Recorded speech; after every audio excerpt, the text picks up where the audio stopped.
RSS, धर्मांतर, समर्थन आणि सेवालाल महाराजांचं गाणं सध्या सोशल मीडियावर म्हारो सेवालाल हे अमृता फडणवीस यांचं नवीन गाणं चांगलंच गाजतंय।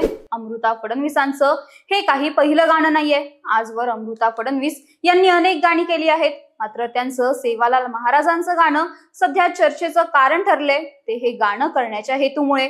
म्हणूनच संत सेवालाल महाराज यांची जयंती तोंडावर असताना अमृता फडणवीस यांनी संत सेवालाल महाराजांवर हे गाणं का केलं, त्यामागचा RSS, धर्मांतर आणि समर्थन यांचा अँगल काय आहे ते जाणून घेऊयात आजच्या या व्हिडिओमधून। नमस्कार, मी श्रेया आणि तुम्ही पाहताय महाराष्ट्र कट्टा।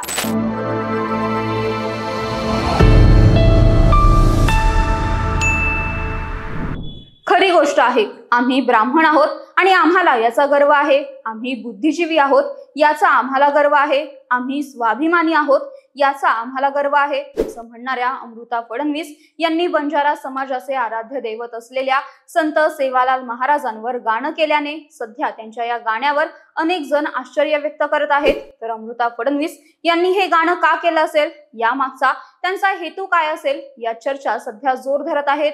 आणि अशातच अमृता फडणवीस यांनी संत सेवालाल महाराजांवर गाणं करण्यामागे RSS, धर्मांतर आणि समर्थन यांसारखी कारणे असल्याच्या चर्चा दबक्या आवाजात महाराष्ट्रात चालू आहेत।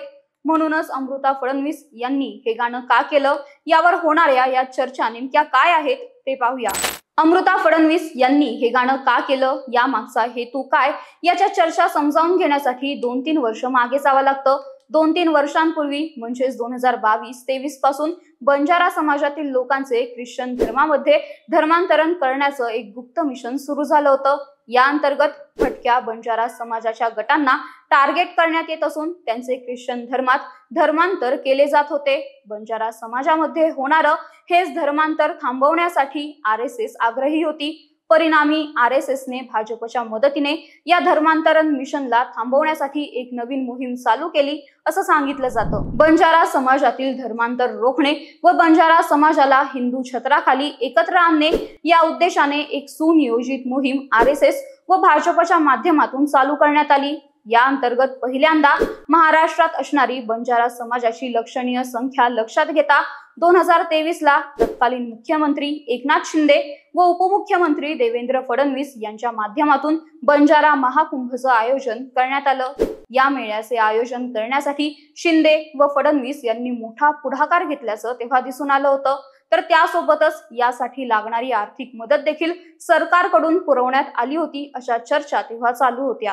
पण ही हालचाल इथे थांबली नाही। त्यानंतर बंजारा समाजाचे श्रद्धास्थान असलेल्या वाशिम येथील पोहरादेवीमध्ये बंजारा विरासत नंगारा म्युझियमचे पंतप्रधान नरेंद्र मोदी यांच्या हस्ते लोकार्पण करण्यात आले। तसेच मध्यंतरी बंजारा समाजाचा अपमान केला म्हणून नरेंद्र मोदींनी काँग्रेसवर चांगलाच हल्लाबोल केल्याचं देखील पाहायला मिळालं होतं। आणि भाजपाकडून करण्यात आलेल्या या सगळ्या गोष्टींमागे एकच हेतू होता, तो म्हणजे बंजारा समाजातील धर्मांतर थांबवणे आणि त्यांना हिंदू छत्राखाली एकत्र आणणे। बंजारा समाजाला आकर्षित करण्यासाठी भाजपाकडून करण्यात आलेल्या या सगळ्या गोष्टींचा परिणाम महाराष्ट्राच्या विधानसभा निवडणुकीमध्ये दिसून आला।